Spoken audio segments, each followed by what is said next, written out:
we are finally off. We have started our YouTube series Inspiration, and today is our first show with renowned disability activist Javed Ahmed Tak from Srinagar, Jammu and Kashmir. And it's a great it's a great moment for Ektha as we are starting it off on World Disability Day. So hope this series will go a long way in educating and sensitizing and inspiring you to find the self-advocate in you. So with that, I would like to start off speaking with Javed ji. Javed जी आप पहले ये बताइए कि आपका early years बचपन जो था और आप इतने बड़े सोशल एक्टिविस्ट बने हैं उसका जर्नी आपको कैसा लगा? Thank you, Deepak. I am very happy that Ektha has started this series of inspiration, and I am the first person to join and to put my views here with the Ektha. Actually, I was born in a small town known as Bijbihara, and we our town is known for the chinars. It is a big tree of great shadow. That is chinar is a very popular tree in the country and mainly in Kashmir. I am that is known as Bijbihara, and my journey of life started from a small hamlet that is known as Saraf Mola, and I was born there. And I started my education from a local school that was the first kind of English medium. Otherwise, here the all schools were Urdu medium, and it was a kind of English medium. In 1980, I started my nursery class from there, and until 1989 I was student of up to class 8th there.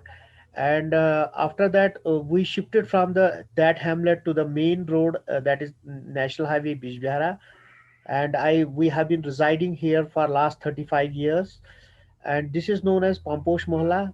And I got my chance to live a kind of new life in a new hamlet. And I then I changed the school to of ninth, and it was at my district headquarter Anantnag, and the school name was Islamia Hanfia College, where I got the education up to 12th level. And I started my college level BSc degree with science stream, biology and uh, chemistry and physics. And after I was about to complete my BSc degree in 1997, when I got a bullet injury in my spine, and I was bound to wheelchair. So my life took a turn here, and from the general kind of life, I started to look for the education of the children who couldn't afford it. In my locality, as I was in the bed for 2 3 years because of my spinal cord injury and the other injuries due to the bullet injury. So around 50 children I started to give education in different groups, like sixth class, seventh class, eighth class. And it was continuous process up to 2005. But when I saw in 2005, that when I saw that children with disabilities are not coming for the free tuitions which I started in my bed. So I the children who were in the class 8th who started with me and now are up in the college standards. I got a kind of consultation with them. Let us start a hunt for children with disabilities. Why children with disabilities are not coming?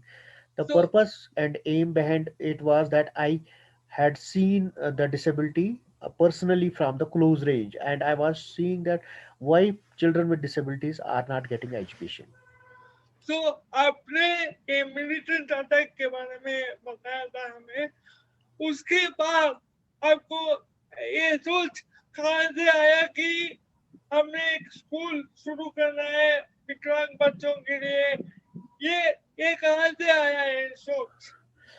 ये that is what I am telling, मैं यही बोल रहा हूँ कि when I saw the disability at close range, and I was giving education to the general children who were not having disability, no, non-disabled children, and I got a kind of idea in my mind why children with disabilities are not coming for the free tuitions, because I were giving free tuitions for previous 5 years, and no, not a single child I saw with disability who was coming for that purpose to get a free education or books. So we started a hunt, we started a census in our own locality around in How seven. difficult was it, Ji? How difficult was it to convince people, to convince disability teachers, to convince special educators, in fact, the girl children to come to your school and study? First, I had a consultation with some of my students who were now in college levels. We started a census, and in 7 villages, we saw 36 children, and all these children were having mixed type of disability. Mostly, the children with mental disabilities were there, cerebral palsy, and they were not having the good type of environment. Some of them were tired with the ropes because of their harsh behavior, having the epileptic problems, psychiatric problems. So, along with that group, I started to hunt for special educators, and I got one idea. And one person was here. He was also a person having minor polio, and he met me and told me that I know I have a degree with diploma in rehabilitation therapy, and I can intervene with children, that too with the blind children, as I he was acquainted with the braille. So we got some braille skills, and first 4 children were admitted in our center. Two were blind girls, and two children were of mental disability, one male and one female, this children. And when we started intervention, we were not sure that we will be able to provide them education, as all of them were dropouts. They were not contained in the government schools. So with the passage of time, we started our struggle too much, and we got a good response from the children also. They were very much enthusiastic to get education, because they were not carried out in the government schools but were dropped out. Their teachers had asked them, "No, we cannot educate you, we cannot learn, provide you the learning facilities." So it was a kind of a challenge for us. So we started hunting for where we will get the resources, while we will get the resource person. And finally, one day, Child Rights and You is an organization whose headquarters is at Delhi, and their director was here, and we approached her along with our own managing body. And there was a group of child rights and you team in the Delhi, in the Srinagar, and we reached them, and they had a small kind of visit to our center. As our center was in the district Anantnag, due to militancy and due to conflict ridden area, everyone was very much scared to come here. But still we motivated them, we accompanied them, and they reached to our place.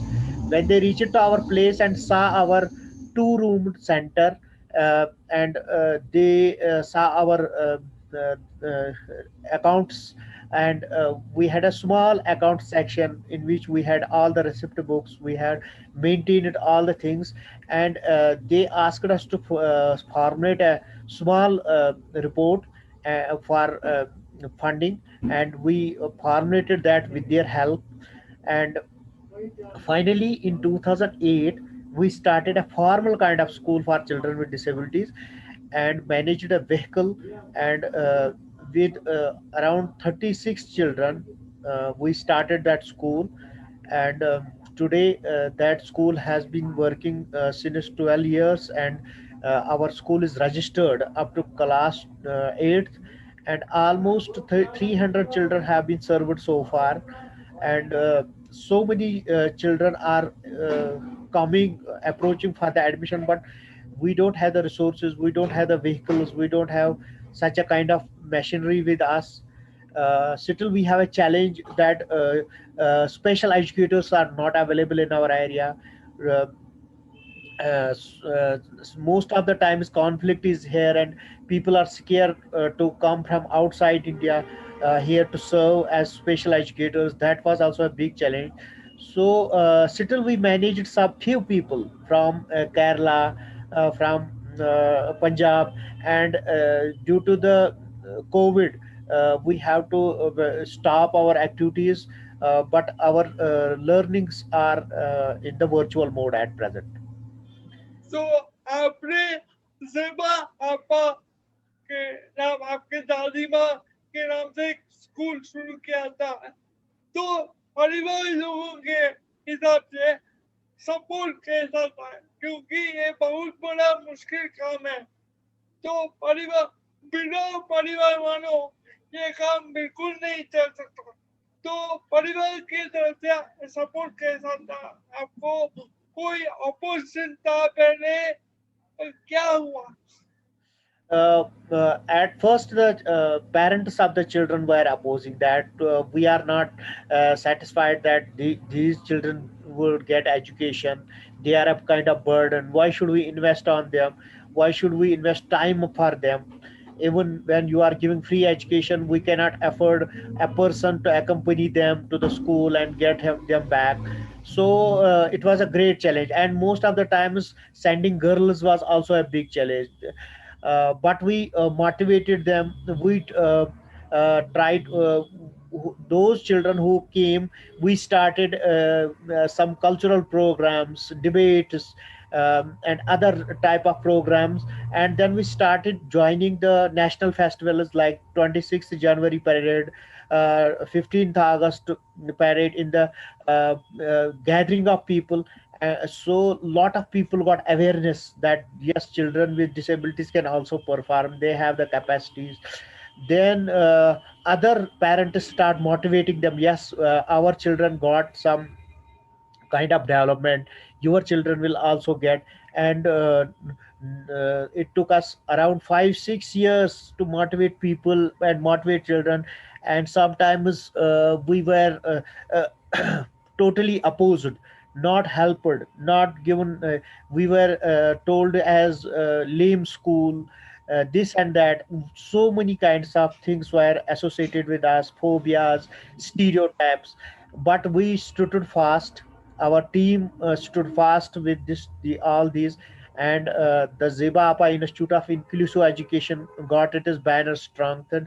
And presently we have constructed a four storied, fully accessible building that is having almost all types of accessibility in contained in it.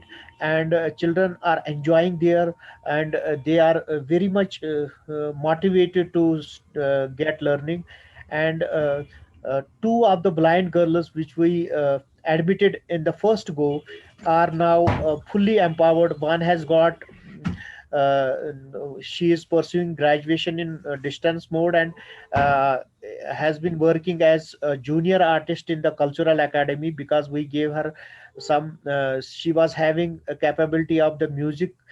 So we gave the full support to her to attain the mastery in music. And she got some diploma in music also, and presently she is working as junior artist in the Jammu and Kashmir Cultural Academy. And second one, the girl that was also having full blindness of 100%, she is pursuing the graduation. She completed her 10th and 12th with more than 80% marks, and she got admission in the Delhi University, one of the colleges affiliated with Delhi University. and most of the children with deafness who are having the difficulty with speech and hearing, there are scores of children, around 30 children are pursuing the education, and they have completed 8th class from our school, and now they are pursuing secondary levels of classing in different schools. So we they are those children who attained these qualifications are our real medals and real appreciations, I can say. Even government has given us a lot of appreciations, and lot of organizations have also given the appreciations, but I feel the medals and appreciations are those children who were drop out and now are in the educational lines and getting education without any fear or the stereotypes. And the important point here to mention is that with the help of these children, we got successful in um, organizing training for the teachers training programs around in 7 districts, including far-flung districts of Baramulla, Badgam, Anantnag, Kulgam, Shopian, and teachers of general line nature, and those who are having some diplomas in special education. We gave them the trainings how to deal with the children with disabilities, how to make them able to learn, and how to start a kind of inclusion in the schools. And a lot of ramps were built in the government schools, and not only the educational process, our organization under the humanity welfare organization helpline, we are advocating for the rights of persons with disabilities in Jammu and Kashmir. How did your family help in your endeavors, Javed? uh, How did it it family help? it was really not possible if my family could not have been supported me, and all the activities which I started in the infancy stage of my career in with the disability sector, all these activities were taken from my family. They were started in my bedroom, and all the people who were coming here were not in tens and scores, it was in hundreds. So every time the family support was there, and that is why I became very much successful. So, advocacy, you might have heard the term advocacy, I'm sure. So, how would you define advocacy? आपके हिसाब से advocacy का मतलब क्या होता है? Once a person is facing some challenge and he wants to help other same type of problematic persons, and becomes their advocate and becomes their voice raiser, I say he is an advocate, although he is not having the qualification of an advocate, but still when he tries to become a voice for the co persons in his own sector, then we can say it is the kind of advocacy, raising the voice against uh, uh, the discrimination what the whole sector is facing. As I saw the children with disabilities, person with disabilities, youth with disabilities, everyone is not getting their right. Even the law is there. Even the law says that there is reservation in the job, there is reservation in the educational the admission, there is the provision of accessibility, there is provision for non-discrimination, but still when it was not implemented on the ground, and starting the voice against that, meeting the stakeholders, sensitizing the general masses, sensitizing the stakeholders, agitating when something is not happening, then it is the advocacy. And I feel that our organization did all that in implementing the law, Person with Disabilities Act here, in making the rules, in formulating the policy, in sensitizing the stakeholders to do some necessary steps by which the developmental phase of the person with disabilities will start, so that in our state the disability is known as or prioritized so that jobs are provided to the person with disabilities as per the law, as per the reservation rules, and admission of the children with disabilities is done. And not only the admission of for only integration, but for inclusion, so that the special educators are available there, the teaching learning material is available there, the accessibility is created in the schools, the accessibility is there in the hospitals. uh, all these types of things when we did, I say it is a kind of advocacy what our organization did. Yeah. And uh, judging by what you said, Javed, advocacy is very important. Your message to all to everybody watching this show, especially the stakeholders. Your Yes. message. First, my message is for the person with disabilities. One is to start advocacy. Don't get disappointed, because in advocacy you will see that you will be sometimes denied, you will be humiliated, you will not be accepted, you will not be permitted to meet the stakeholders. But don't be afraid of that. Be stood fast with a kind of dedicated mode, and start writing. How much you can write to the stakeholders, because your writing is very important. You are putting the thoughts and views before the stakeholders of your choice is very important. And whenever you write in light of the law. You never write those things which are not there in the law.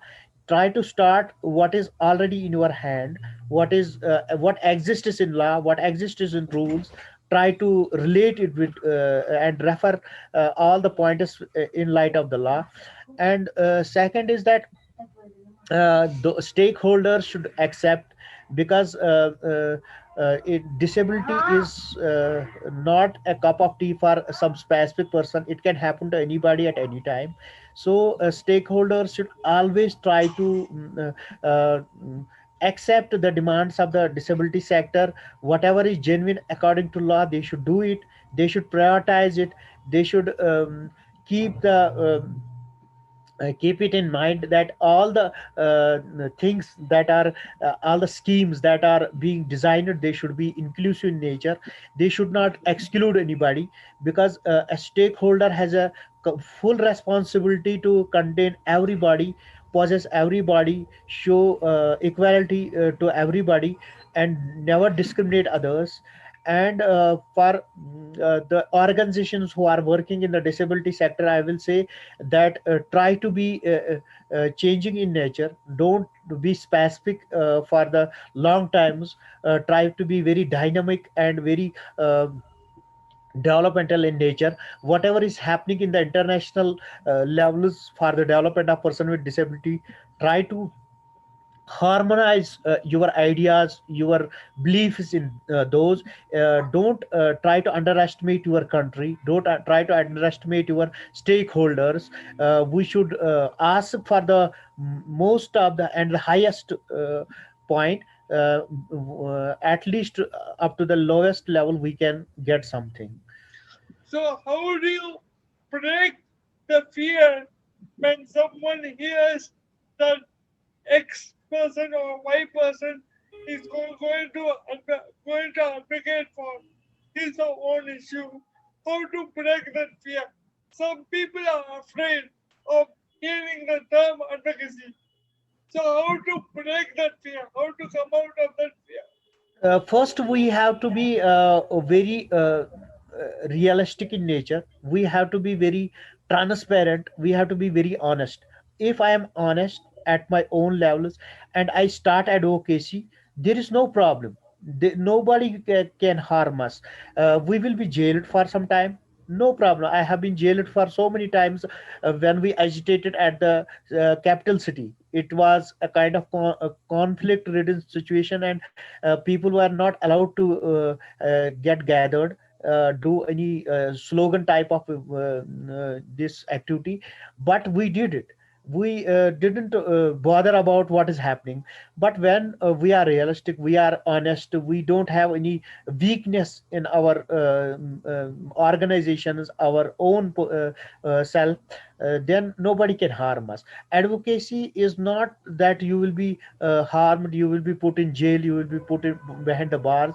When you are advocating as per the law, when you are advocating for the law that government has formulated itself, when the Rights of Person with Disabilities Act has been formulated, RPWD Act, and when we are advocating for the points of that act, nobody can harm you. But you are strong than the law enforcing agencies.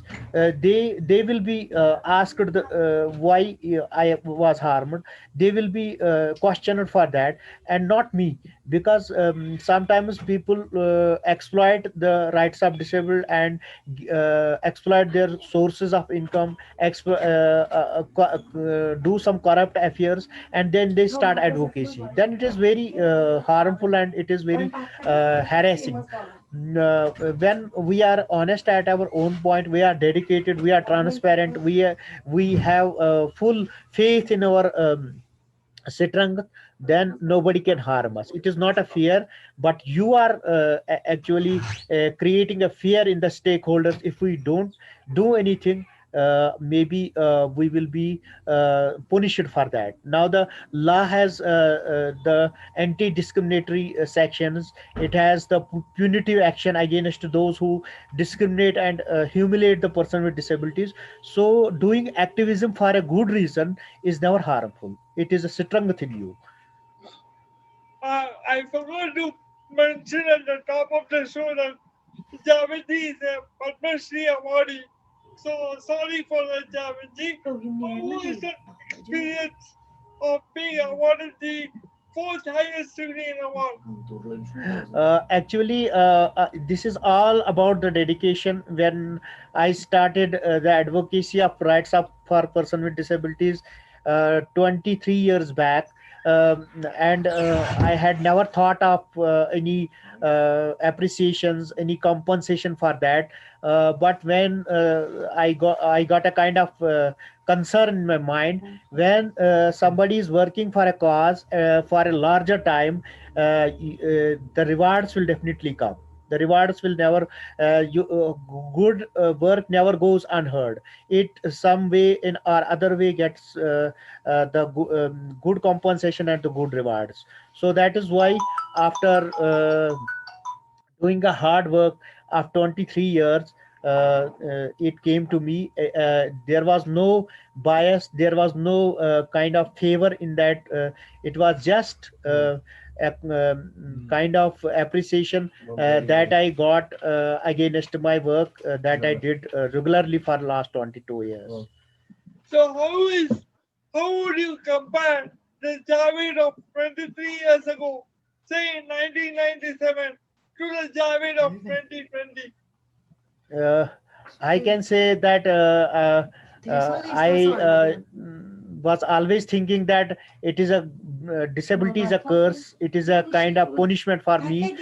But I say that now, after 23 years, I have an idea that whenever a person should come to this world, he should come with a challenge in one or other way. That is how he can realize the reality of life, how he can taste the real fragrance of the life.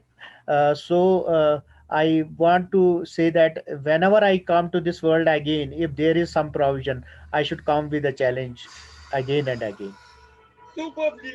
तो एक शब्द में अगर आप जावेद अहमद तक को defend करेंगे तो वो क्या होगा एक ही शब्द में? Uh, I can say dedication. Super जी, dedication is a strong word. I thank Javed ji for giving his precious time for us for this short Zoom interview. Um, Viewers, subscribers can post questions on YouTube if you want me to ask anything to people whom I interview on this series. Thank you once again, Javed ji. It's a pleasure being able to interview you. Thank you very much for giving us your valuable time. Thank you, sir. Thank Thank you. you. Thanks a lot. Yeah, And I hope and I wish your program will become a successful program, and good people more than me will come here and inspire people and put the inspiration to the zenith of the this world, so that advocates are more there in the disability sector, and person with disabilities are always at the top and not at the bottom. They can live a life with dignity and with zest and zeal throughout their life. They will not say sorry, but they will say we are happy. thank you. It's a great beginning. You have raised the beginning for us. Thank you. And I hope to meet you sometime later. Thank you. Thank you. Viewers, this was Javed Ahmed Tak, our first interview for the series Inspiration. Hope to inspire you more. Till we meet the next time, it's a very, very good. It's goodbye and take care of yourself. Thank you.